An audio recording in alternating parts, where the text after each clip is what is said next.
Assalamualaikum warahmatullahi wabarakatuh. Perkenalkan, saya Tirta Adiwinata, peserta Latsar CPNS Angkatan 10 tahun 2022, golongan 2. Di sini saya akan kembali mencoba menjelaskan tentang core value berakhlak dengan nilai kolaboratif. Oke, mari kita saksikan. Semoga bermanfaat.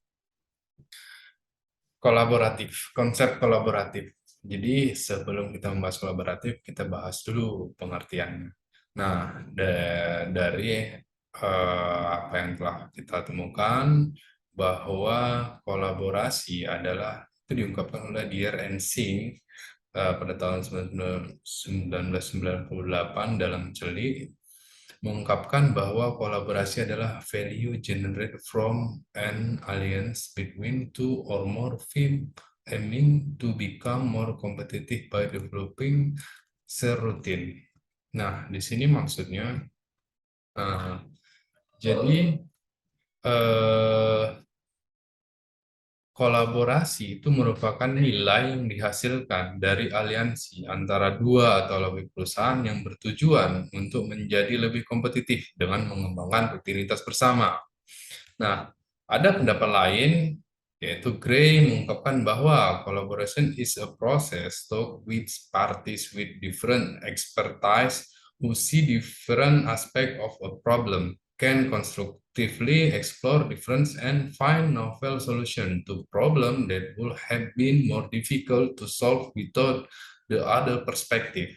Nah, maksudnya kolaborasi merupakan suatu proses di mana pihak-pihak dengan keahlian berbeda yang melihat aspek yang berbeda dari suatu masalah dapat secara konstruktif mengeksplorasi perbedaan dan menemukan solusi baru untuk masalah yang akan lebih sulit untuk dipecahkan tanpa perspektif pihak lain.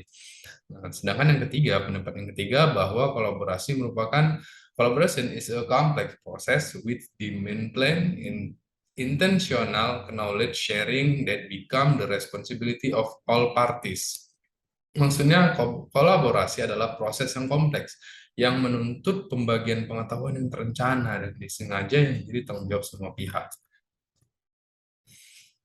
Kemudian ada kolaborasi pemerintahan atau collaborative governance. Nah, di sini collaborative governance dikemukakan oleh Irawan. Dia mengungkapkan bahwasanya collaborative governance sebagai sebuah proses yang melibatkan norma bersama dan interaksi saling menguntungkan antar aktor governance. Nah, 6 kriteria penting untuk kolaborasi. Jadi, Ansel and Guest itu mengutip pendapat beliau, eh, mereka mengungkapkan bahwa membangun 6 kriteria penting untuk kolaborasi, yaitu yang pertama, forum yang diprakarsai oleh lembaga publik atau lembaga. Kedua, peserta dalam forum termasuk aktor non-state. Peserta terlibat langsung dalam pengambilan keputusan dan bukan hanya dikonsultasikan oleh agensi publik. Nah, yang keempat, forum secara resmi diatur dan bertemu secara kolektif. 5. Forum ini bertujuan untuk membuat keputusan dan konsensus, bahkan jika konsensus tidak tercapai dalam praktik. Dan yang keenam, fokus kolaborasi adalah kebijakan publik atau manajemen. Nah, ini kriteria yang penting untuk kita melakukan kolaborasi.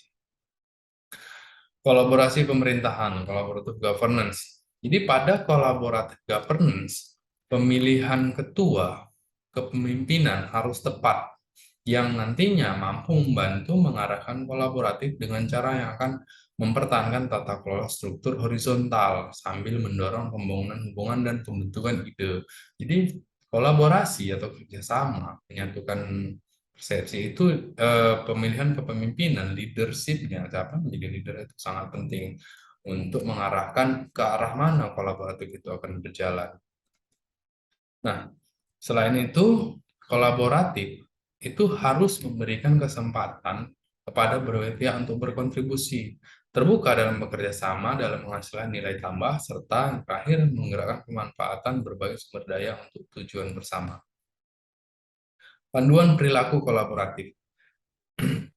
Jadi organisasi yang memiliki kolaboratif, organisasi yang memiliki kolaboratif culture, indikatornya ada sebagai berikut.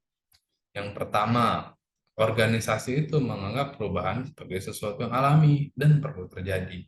Jadi kalau organisasi itu memang mengakui bahwasanya ada hal yang namanya perubahan dan itu pasti terjadi. Itu yang namanya organisasi itu melakukan kolaborasi.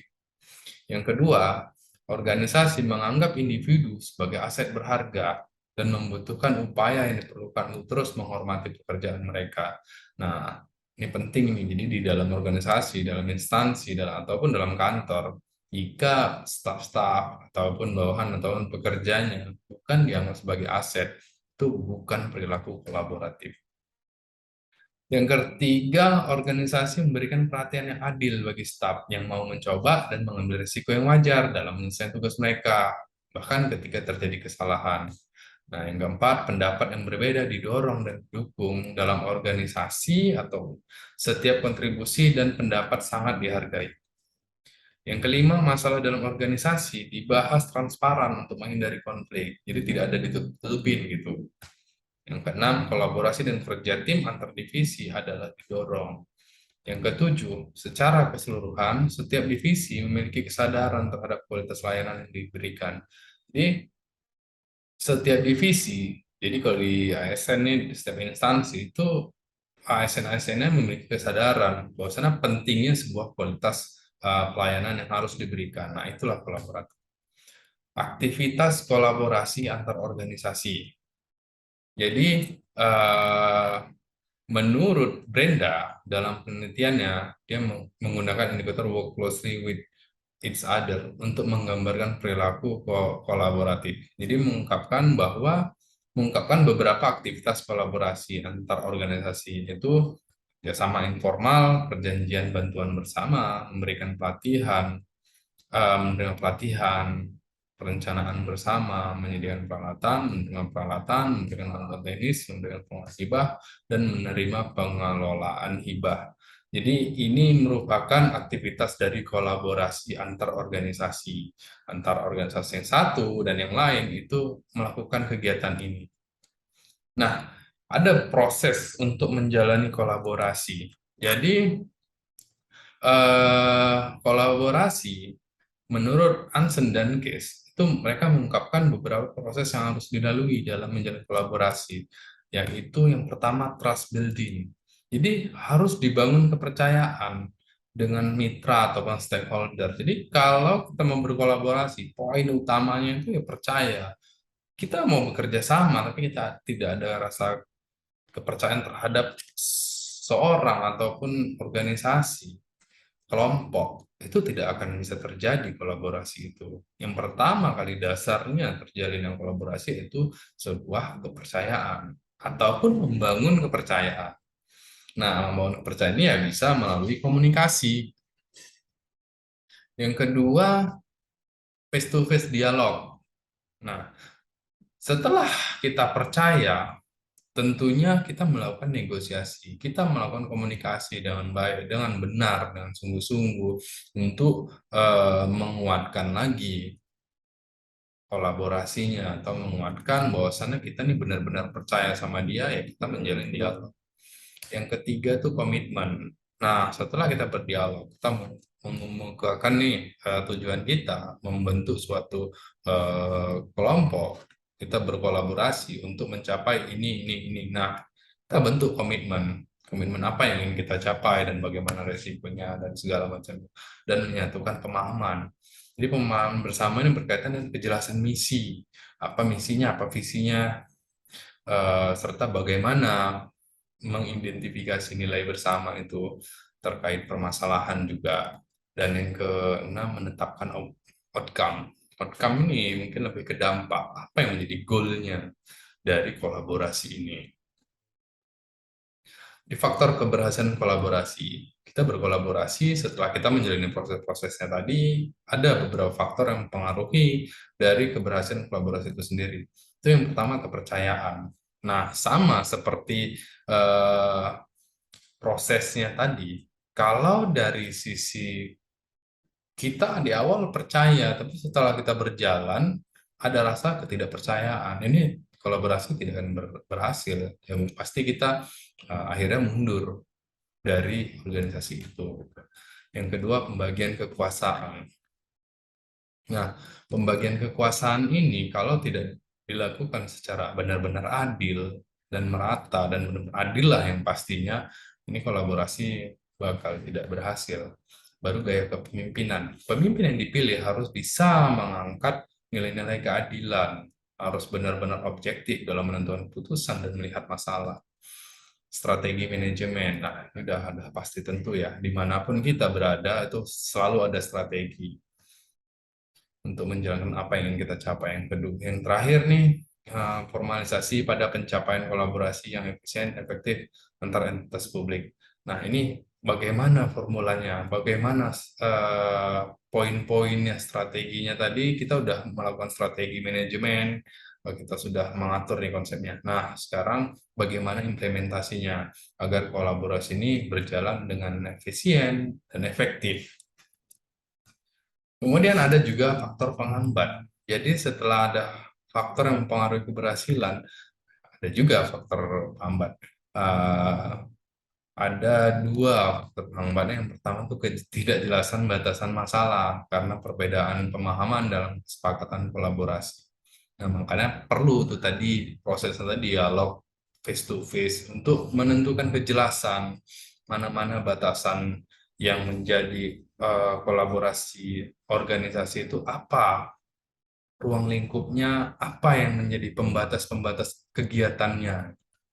Yang ketiga, dasar hukum kolaborasi tidak jelas. Ya, sudah tentu ya, namanya juga kita menyatukan persepsi, kita bergabung, kita bersatu, harus ada hukum yang jelas.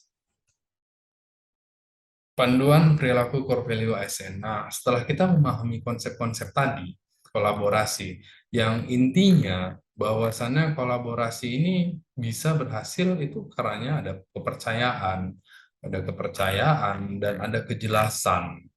Nah, di sini kolaboratif ASN itu eh, diharapkan mampu menerapkan kolaboratif ini. Setelah kita memahami konsepnya dalam organisasi, kita harus berkolaborasi antar setiap individu untuk mencapai tujuan dari organisasi tersebut. Nah, di sini panduan perilaku dari kolaboratif itu sendiri itu antara yang pertama memberi kesempatan kepada berbagai pihak untuk berkontribusi. Jadi saat kita sebagai ASN sudah bergabung ke dalam satu instansi, nah, kalau organisasi itu harus, jika ingin sukses berkolaborasi di dalam organisasi itu harus memberikan kesempatan kepada berbagai pihak untuk berkontribusi.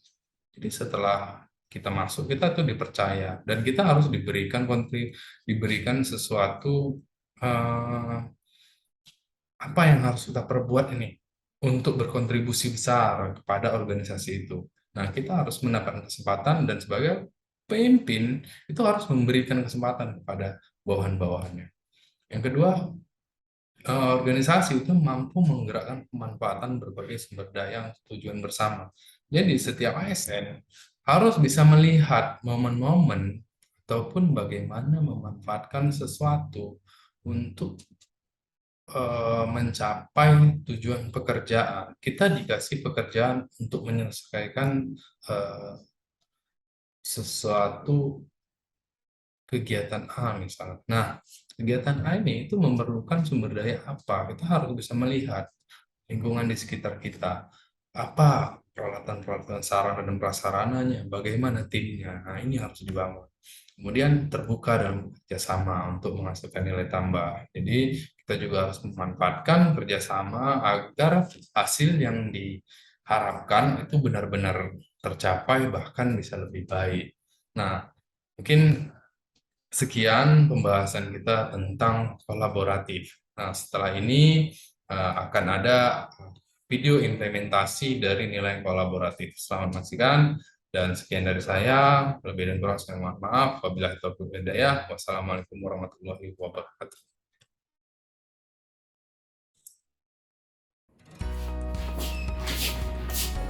Halo, kita ada tugas nih dari Pak Kadis. Jadi Pak Kadis ini minta kita membuat sajian informasi berita-berita yang udah ada ini kita sajikan dalam bentuk seperti video berita TV, jadi seperti TV One. Nah, stasiun TV itu jadi penyajiannya itu dalam konsep pakai reporter, pakai host gitu. Nah, di sini sudah disepakati itu namanya itu Sinergi TV. Nah, kita ambil dari majalah Sinergi ini. Dari majalah Sinergi ini inilah yang kita ambil menjadi konsep Sinergi dalam bentuk TV. Jadi kita akan bagi tugas untuk perlengkapan setting kamera iki ya, yang ambil ya. Untuk editor video Tigray, untuk optimalkan aja pekerjaannya. Nah, nanti untuk beritanya biar saya yang tidak sendiri sekarang kita membuatnya kita pakai sini. Oke, mungkin kita harus siapkan hari ini juga biar selesai memang ada proses editingnya ya.